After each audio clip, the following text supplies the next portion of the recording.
नमस्कार दोस्तों, मैं आरती शर्मा आज आपके लिए कुछ जनरल नॉलेज के क्वेश्चन लेकर आई हूँ। आप इसे देख लीजिएगा, जो कि रेलवे में बहुत आपके लिए हेल्पफुल है। रेलवे द्वारा पूछे जाने वाले कुछ ऐसे क्वेश्चन हैं ये जो मैं आपके लिए लेकर आई हूँ।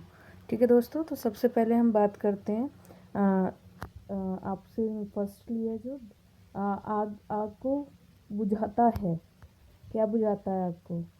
तो option A O2, option B CO2, option C SO2, option D NO2। तो इसका जो राइट आंसर है वो है CO2। ठीक है दोस्तों, CO2 is the right answer. Next है हमारा, बायोगैस का प्रमुख हिस्सा होता है। बायोगैस का प्रमुख हिस्सा होता है। तो फर्स्ट है आपका ए हाइड्रोजन, बी नाइट्रोजन, सी मीथेन, डी कार्बन डाइऑक्साइड। तो इसका जो राइट आंसर है दोस्तों, इसका राइट आंसर है मीथेन। ठीक है दोस्तों, इसका जो राइट आंसर है वो है मीथेन। ठीक है, नेक्स्ट क्वेश्चन है हमारा, वह ग्रीन हाउस गैस कौन सी है जिसको हंसाने वाली गैस भी कहा जाता है? तो दोस्तों जो इसमें मतलब ऑप्शन है A methane, B carbon dioxide, C nitrous oxide और डी सल्फर डाइऑक्साइड। तो इसका जो राइट आंसर है वो है नाइट्रस ऑक्साइड। ठीक है, nitrous oxide is the right answer. अगर इसको फॉर्मूले में बोला जाए तो N, ठीक है, N2O। ठीक है, ये इसका है। तो ज़रूरी इसकी जगह N2O भी अगर आ सकता है आपका तो आप लिख सकते हैं।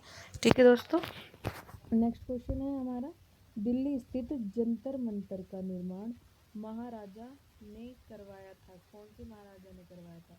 जयपुर के जयसिंह प्रथम ने, बी जयपुर के जयसिंह द्वितीय ने, और सी राम सिंह प्रथम ने, डी बिशन सिंह ने। तो इसका जो राइट आंसर है वो है बी जयपुर के जयसिंह द्वितीय ने, जयपुर के जयसिंह द्वितीय ने।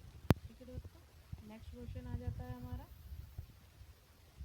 नेक्स्ट क्वेश्चन है हमारा, उस देश का नाम बताएं जिसकी मुद्रा का नाम रुपया नहीं है।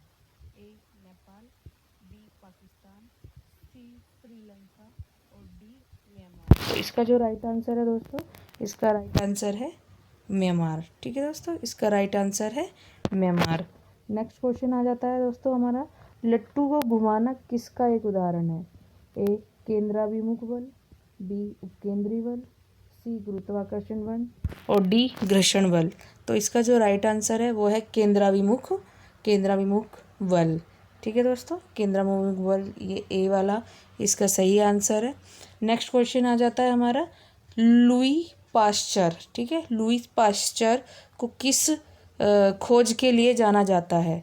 तो ए पोलियो का टीका, बी छोटी चेचक मतलब चिकन पॉक्स का टीका, सी चेचक स्मॉल पॉक्स का टीका, डी रेबीज का टीका।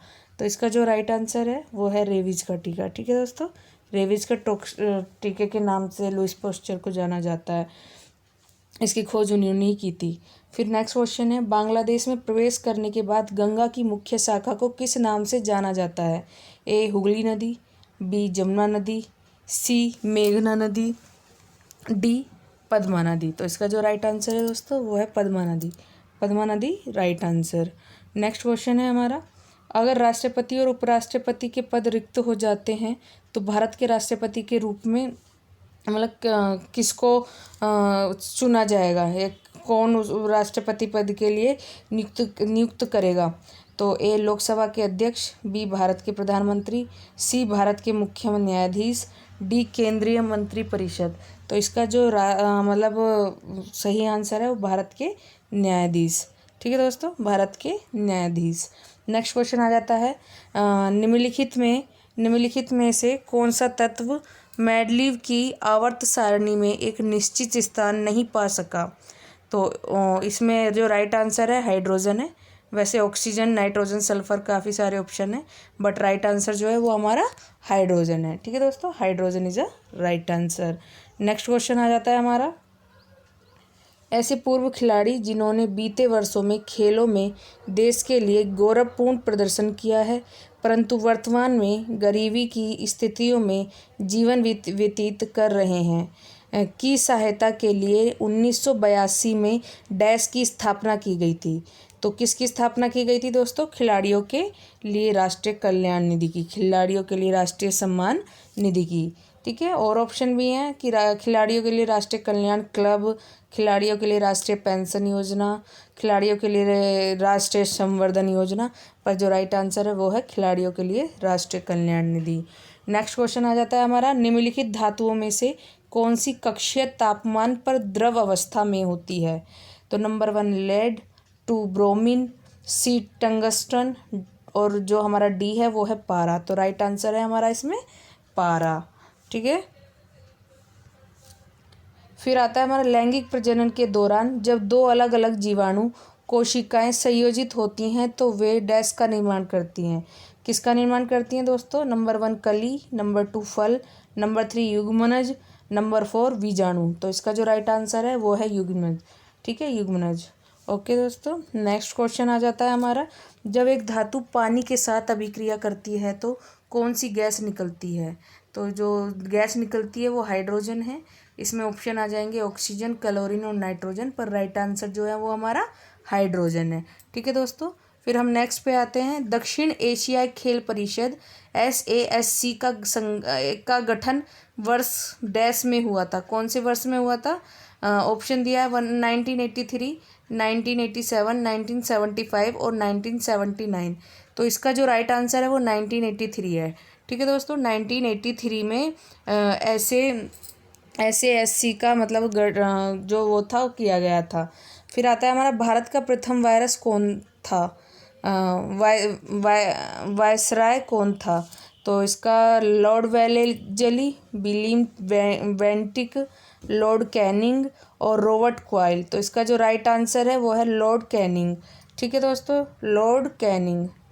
ओके, नेक्स्ट आता है हमारा, भारतीय फिल्म निर्देशक गुरुदत्त का वास्तविक नाम क्या था? नंबर 1 प्रभाकर पादुकोण, 2 वसंत पादुकोण, 3 वसंत कुमार शिवशंकर पादुकोण और 4th हमारा शंभुनाथ पादुकोण। तो इसका जो राइट आंसर है वो है वसंत कुमार शिवशंकर पादुकोण। वसंत कुमार शिवशंकर पादुकोण। फिर आता है हमारा नेक्स्ट क्वेश्चन, एप्पल ने वर्ष डैश में आईपैड को मल्टीमीडिया डिवाइस के रूप में पेश किया? किस सन में किया था? 2009 में, 2010 में, 2011 में या 2008 में? तो जो एप्पल ने आईपैड को मल्टीमीडिया डिवाइस रूप में जो पेश किया था वो 2010 में किया था। नेक्स्ट आता है, निम्नलिखित में से कौन सा प्रकाश संश्लेषण के लिए आवश्यक नहीं है? 1 ऑक्सीजन, 2 क्लोरोफिल, 3 कार्बन डाइऑक्साइड और 4 सूर्य का प्रकाश। तो इसका जो राइट आंसर है वो है हमारा ऑक्सीजन। ठीक है, नेक्स्ट आता है हमारा, भारतीय संविधान के अनुसार संविधान संशोधन विधेयक संसद के किस सदन में पारित होता है? नंबर 1 उच्च सदन, 2 निचला सदन, 3 दोनों ऊपरी और निचले सदन अलग से, 4th दोनों ऊपरी और निचले सदन एक साथ। तो इसका जो राइट आंसर है वो है 3 दोनों ऊपरी और नीचे सदन अलग से। ठीक है दोस्तों, नेक्स्ट आता है हमारा, प्रोटीन संश्लेषण में क्षार इवेंट से एक डैश का निर्माण होता है? तो mRNA प्रतीका, DNA प्रतीका, DNA और RNA का और RNA प्रतीका। तो इसका राइट आंसर है mRNA प्रतीका। ठीक है, हम नेक्स्ट पे आते हैं, भारत डैश का सबसे बड़ा उत्पादक, उपभोक्ता और आयातक है? तो नंबर 1 चीनी, 2 नमक, 3 जूट, 4 दाल। तो इसका जो राइट आंसर है वो है दाल। नेक्स्ट आता है, कॉपर के एक अणु में कितने परमाणु होते हैं? नंबर 1 6.022 मल्टीप्लाई 10 25, सेकेंड है 6.022 मल्टीप्लाई 10 स्क्वायर 22,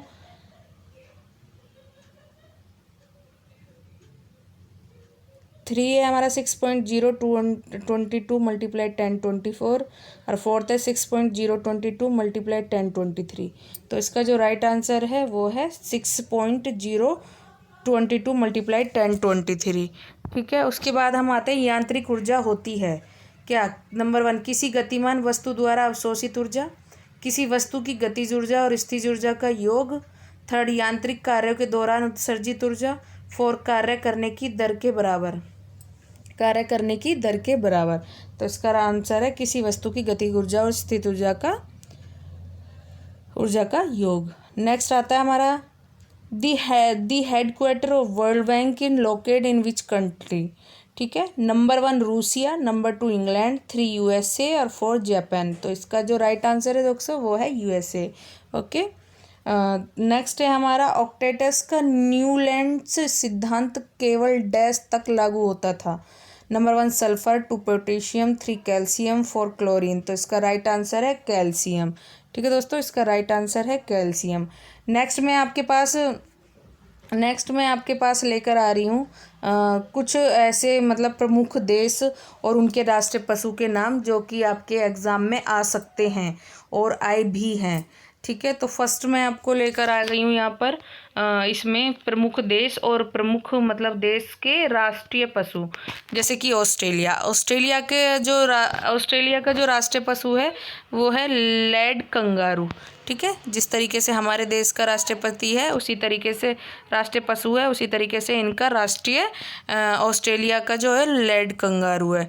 ठीक है, और नेक्स्ट आता है हमारा इंडोनेशिया के जो राष्ट्रीय पशु है वो है कोमोडो ड्रैगन राष्ट्रीय पशु है इंडोनेशिया के। थर्ड आता है हमारा चीन का जो राष्ट्रीय पशु है वो है चाइनीज़ ड्रैगन चीन का राष्ट्रीय पशु है।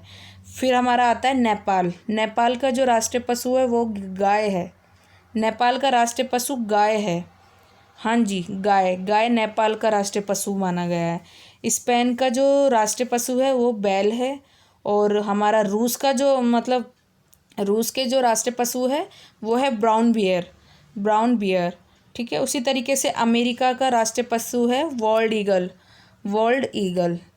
ठीक है, नेक्स्ट आता है हमारा जर्मनी का जो हमारा राष्ट्रीय पशु है वो है ऑल्डर। काफ़ी नाम आपने सुने भी नहीं होंगे, इसलिए अच्छे से पढ़ के जाइएगा, क्योंकि हो सकता है कि जो आप पढ़ रहे हैं उसमें से कोई सा भी क्वेश्चन आ सकता है। और मैं यहाँ पर ज़्यादातर सभी देशों के राष्ट्रीय पशु के नाम लेकर आई हूँ। ठीक है, नेक्स्ट है हमारा जापान का जो राष्ट्रीय पशु है वो है आइबिस। ठीक है, न्यूजीलैंड के राष्ट्रीय पशु का नाम है कीवी। और फिर आता है यूनाइटेड किंगडम का जो राष्ट्रीय पशु है वो है रॉबिन रेडब्रेस्ट। ठीक है, यूनाइटेड किंगडम का जो राष्ट्रीय पशु है वो है रॉबिन रेडब्रेस्ट। फिर आता है हमारा नेक्स्ट क्वेश्चन, रोमानिया का राष्ट्रीय पशु कौन सा है? तो जंगली बिल्ली, जिसको लिक्स बोलते हैं। ठीक है, रोमानिया का जो मतलब राष्ट्रीय पशु है वो है लिक्स, जिसको हम जिसको जंगली बिल्ली है, जिसको लिक्स कहा जाता है। ठीक है, रोमानिया का। नेक्स्ट आता है हमारा मैसिडोनिया का जो राष्ट्रीय पशु है वो भी लिक्सी है। मैसिडोनिया और रोमानिया दोनों का राष्ट्रीय पशु जंगली बिल्ली लिक्सी है। ठीक है, उसके बाद आता है ब्राज़ील का शर्मिला जैगुआर तेंदुआ। ब्राज़ील का जो राष्ट्रीय पशु है वो जैगुआर तेंदुआ है। ठीक है, नेक्स्ट आता है हमारा ग्रेट ब्रिटेन का जो राष्ट्रीय पशु है वो शेर है। ठीक है दोस्तों, फिर भारत आ जाता है। भारत का राष्ट्रीय पशु तो सभी को पता ही है कि भारत का राष्ट्रीय पशु कौन है, फिर भी मैं एक बार बता देती हूँ। भारत का राष्ट्रीय पशु है बंगाल टाइगर। जो बंगाल का टाइगर है वही भारत का राष्ट्रीय पशु है बाघ। बांग्लादेश का भी बाघ है, बंगाल वाला टाइगर। बांग्लादेश और भारत का सेम है राष्ट्रीय पशु। और कनाडा का गंजा ईगल। ठीक है, कनाडा का है गंजा ईगल। पाकिस्तान का है मारखोर। पाकिस्तान का जो राष्ट्रीय पशु है वो है मारखोर, बकरी की प्रजाति का होता है वो। ठीक है, तो मारखोर पाकिस्तान का वो जंगली नहीं, राष्ट्रीय पशु है। ठीक है दोस्तों, अभी के लिए मैं आपके लिए इतना ही लेकर आई हूँ। मैं नेक्स्ट वीडियो में और नए क्वेश्चंस के साथ मैं आपको मिलूँगी। और अगर आपको मेरी वीडियो अच्छी लगी हो तो उसे लाइक, शेयर और सब्सक्राइब कीजिएगा। और अगर आपको इससे रिलेटेड कोई भी क्वेश्चन पूछना है या किसी से रिलेटेड कोई जानकारी लेनी है तो आप कमेंट बॉक्स में कमेंट करके मुझे बता सकते हैं। मैं आपके क्वेश्चंस के सारे आंसर आपको कमेंट करके दूँगी और नेक्स्ट वीडियो उसके ऊपर बनाऊँगी जिससे रिलेटेड आपको बनवानी है। ठीक है दोस्तों, थैंक यू। आज के लिए इतना ही, अगली वीडियो में मिलते हैं।